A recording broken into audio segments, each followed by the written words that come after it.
AI 교육이 꿈꾸는 그 교육 유토피아가 있거든요. 그러니까 중2병이 그래서 저는 나온다고 보는데 중2 때가 분기점이야. 한 50% 이제 못 따라가기 시작하니까 얘들이 이제 뭐 에너지도 올라올 때고 하니까 완전 돌아버린 거죠. 사실은 교육적으로 볼 때는 아주 잘못된 방법이잖아요. 근데 인공지능 교육이 되면 실제로 공부를 이해시키고 암기시키는 그 하이테크 과정은 AI가 할 수 있잖아요. 그 선생님은 이 학생이 어떤 능력을 가지고 있는지 발견해내고 적용해내고 창조적인 능력을 키우고 하는 하이터치 교육을 하자는 그렇죠. 거거든요. 그게 성공하게 되면 교육은 완전히 바뀌겠죠. 갑자기 교육이 완전히 바뀌는 날이 머지않아 저는 올 거라고 보고 이런 교육이 됐을 때는 이제 창의적 인재를 훨씬 더 잘 양성할 수 있다. 그러면 모두 다 창의적 인재가 돼야 되냐? 그건 아니잖아요. 그러니까 교육이 진짜 제대로 순기능을 할 수 있는 시대가 저는 올 거다라고 믿고 있습니다. 창의적 인재를 양성하는 교육이지 모두 다 천재가 되게 하는 건 저는 절대로 아니다. 선생님의 역할이 훨씬 더 중요해지겠죠. 인성, 도덕 이런 교육이 더 제대로 될 수 있다. 협력과 훨씬 더 도덕성 있는 교육을 우리가 이룰 수 있다고 저는 믿고 있습니다. 네. 투자도 저는 자기의 역량과도 상당한 관계가 있다고 봐요. 남을 따라가는 투자는 위험한 투자일 수 있지 않느냐. 근로소득을 통해서 번 돈보다는 오히려 투자나 이런 걸 통해서 얻은 소득이 훨씬 크거든요. 기업하기 전에도 뭐 주식이든 부동산이든 이런 투자를 했을 때 그 나름 성공을 뭐 한편에 속하는데 그럴 때 제가 가지고 있었던 그 어떤 철학이 남을 따라가거나 소문에 의해서 절대로 하지 않았어요. 그리고 내가 정한 원칙을 딱 정해놓고 그 원칙대로 했어요. 시간을 가지고 원칙을 가지고 지키면 그 상황이 올 때 잡으면 돼요. 안 오면 그냥 안 잡으면 되잖아. 그런 좀 여유가 있어야 되고 지원 전략 설명할 때도 제가 그 이야기를 마지막에 반드시 합니다. 대학에 합격하기 위해서는 좋은 결과를 내기 위해서는 지원의 원칙을 사수하라 그럽니다. 저는 투자도 어쩌면 원칙을 사수하는 게 가장 좋은 투자가 될 거라고 믿습니다. 그게 저는 옳다고 생각합니다. 그럼 머니 올라가 될 거예요. 맞아요. 10년, 20년 후에도 대치동이 지금의 모습일까요? 모르겠습니다. 저는 좀 아닐 거라고 생각하고 아니기를 약간 바라는 것 같은데. 예. AI 시대에는 어떤 인재를 키워야 된다고 생각하시는지를 좀 최대한 구체적으로 한번 들어보고 싶어요. 일단 그 인공지능 교육, AI 교육이 꿈꾸는 그 교육 유토피아가 있거든요. 그러니까 지금은 하나의 커리큘럼을 가지고 1학년부터 12학년까지 쫙 하는 거잖아요. 그러면 사실은 현재의 교육은 교육이 아니고 아주 비판적으로 보면 시간이 지나면 교육을 포기하는 학생이 점점 늘어나는 시스템이에요. 초등학교 1학년은 다 따라가. 네. 자꾸 못 따라가잖아요. 그래서 피라미드가 되는 거예요. 고3쯤 가면 한 10% 따라갈까? 낙오자가 많이 생기죠. 중2병이 그래서 저는 나온다고 보는데 중2 때가 분기점이야. 한 50% 이제 못 따라가기 시작하니까 얘들이 이제 뭐 에너지도 올라올 때고 하니까 완전 돌아버린 거죠. 그러니까 이 산업화 이후에 보편교육, 시민교육이라는 이 학제가 시민사회의 안정성과 시민사회의 기본 질서를 만드는 데는 효과적이었지만은 사실은 교육적으로 볼 때는 아주 잘못된 방법이잖아요. 똑같은 내용을 교육 수요자의 능력에 관계없이 똑같이 강의를 그렇죠. 네. 하게 하고 그리고 교사의 역할은 이해, 암기 여기에 주로 치중해 있잖아요. 근데 인공지능 교육이 되면 그게 완벽히 성공하게 되면 모든 학생들을 그 학생의 능력에 맞도록 커리큘럼을 다 조정해서 실제로 공부를 이해시키고 암기시키는 그 하이테크 과정은 AI가 할 수 있잖아요. 그 선생님은 그 위에 거기에 대해서 이 학생이 어떤 능력을 가지고 있는지 발견해내고 적용해내고 창조적인 능력을 키우고 하는 하이터치 교육을 하자는 그렇죠. 거거든요. 네. 이게 AI 교육의 일종의 유토피아 모델이거든요. 그게 성공하게 되면 교육은 완전히 바뀌겠죠. 지금 이 교육 시스템이 안 되겠죠. 근데 이제 제가 이런 이야기를 늘 할 때 항상 마음에 걸리는 게 뭐냐면, 제가 이런 이야기를 하는 걸 메가스터디가 마치 약화될 것처럼 해서 우리 특히 투자자들이 저한테 항의하는 경우가 되게 많이 있어요. 메가스터디가 이거 미래가 없다는 거냐.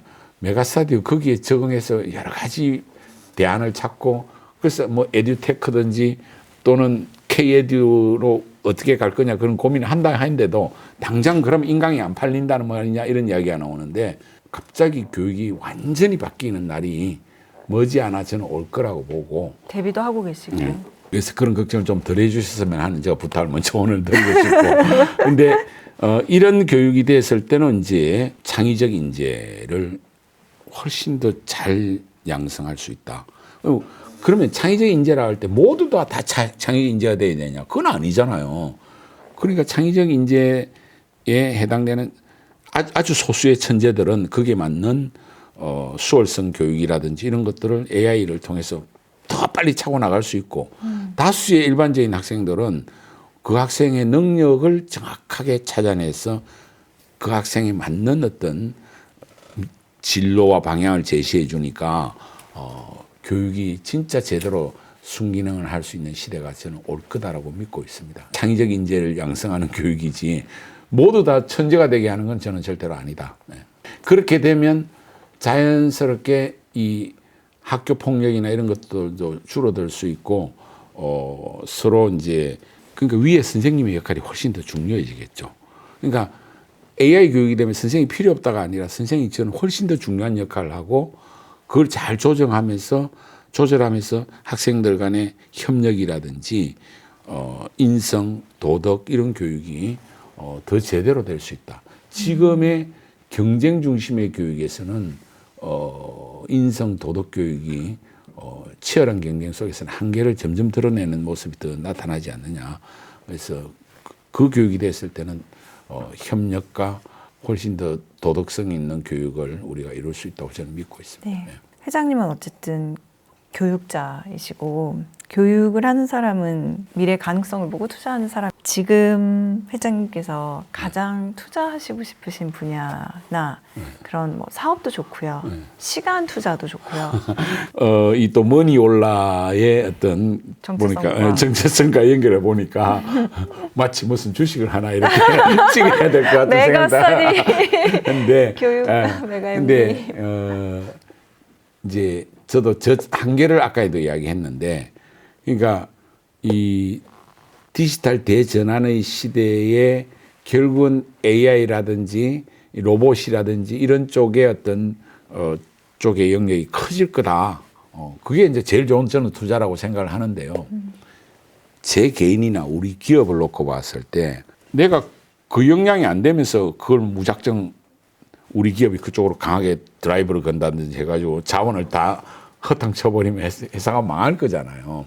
그래서 저는 이제 제 분수에 맞는, 제 능력에 맞는 영역을 찾으려고 이제 나름 애를 많이 쓰고 있다.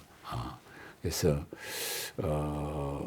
이 각자가 처해져 있는 입장에서 투자도 저는 결정해야 된다.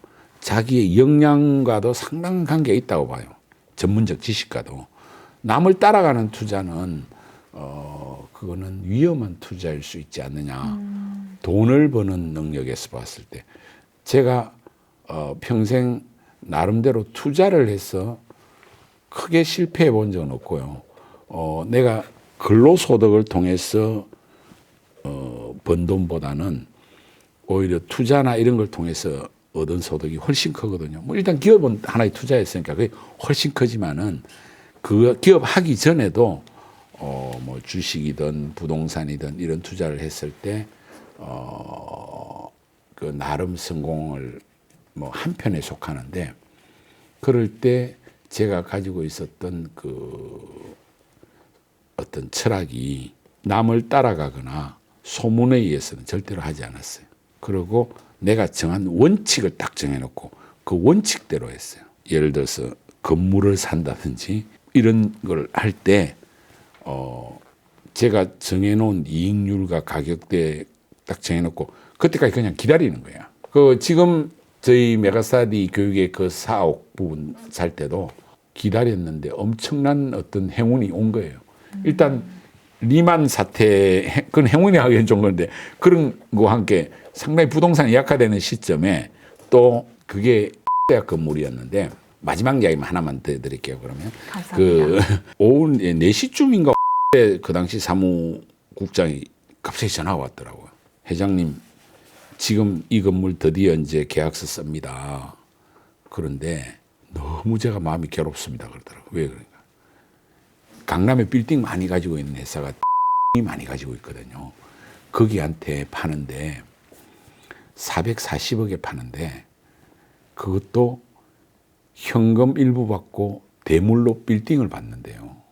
회장님 10억만 더 써주시면 드리겠습니다. 지금 계약서 변호사가 쓰고 있는. 아, 그래요? 그 건물이 620억에 나왔던 건물이거든요. 그래서 내가 그럼 오세요. 내가 20억 더 드릴게요. 그랬어요. 그래서 계약서 쓰고 있다가 딱 중단하고 와가지고 460억 했었거든요. 이제 그때 거의 바닥이고 지금은 거의 그 한 3배 가까이 됩니다. 되는데 그때 내가 한 2년 동안 기다렸어요. 이거 어느 선 올 때까지. 그리고 알고 보니까 무조건 팔아야 돼. 그날 계약서 쓰다가 20억 더 주고 엄청나게 싸게 산 거죠. 원칙을 정해놓았기 때문에. 그래서 이제 사정을 나중에 듣고 보니까 이분도 그런데 이게 그 당시에 이제 2007년 하면 벌써 위기에 왔을 때거든요. 건물값은 떨어지고 이 수요자들은 자꾸 줄고 하니까 이 코너에 몰린 거예요. 그러다 보니까 이제 이 부동산 임대업을 중심으로 하는 회사에서 어쩔 수 없이 이걸 양도하게 됐는데 이분이 마침 그 전화를 내가 받은 것이 그러니까 어느 정도 그 투자에서 성공한 사례들이 제가 살면서 경험한 거는 물론 이렇게 말하면 당신은 돈이 좀 있으니까 그게 가능하지 이럴 수 있는데 뭐 그 이야기는 틀린 이야기는 아닌데 시간을 가지고 원칙을 가지고 지키면 그 상황이 올 때 잡으면 돼요. 안 오면 그냥 안 잡으면 되잖아. 그런 좀 여유가 있어야 되고 여기 설명회 할 때도요. 지원 전략 설명회 할 때도 제가 그 이야기를 마지막에 반드시 합니다. 대학에 합격하기 위해서는 좋은 결과를 내기 위해서는 지원의 원칙을 사수하라 그럽니다. 저는 투자도 어쩌면 원칙을 사수하는 게 가장 좋은 투자가 될 거라고 믿습니다. 제가 살아온 경험은 그렇습니다. 네.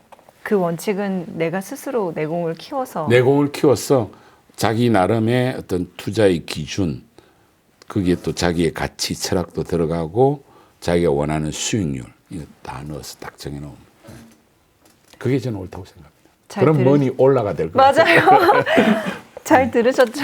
이 원칙을 사수하라라는 이 말씀은 정말로 저희 그것이 부를 이루는 과정이든 투자를 원하든 기업가로 성장하고픈 사람이든 아니면 그냥 나의 인생을 제대로 살아내고픈 사람이든 누구에게나 해당되는 말일 것 같아요. 네, 맞습니다. 네. 감사해요, 회장님. 네, 아유, 오늘 제가 감사합니다. 우리 강연을 양 기장님하고 이렇게 오늘 강연을 장시간 들었습니다. 좋은 아, 대화를 진짜. 나눈 것 같아서 네. 너무 오늘 즐거웠습니다.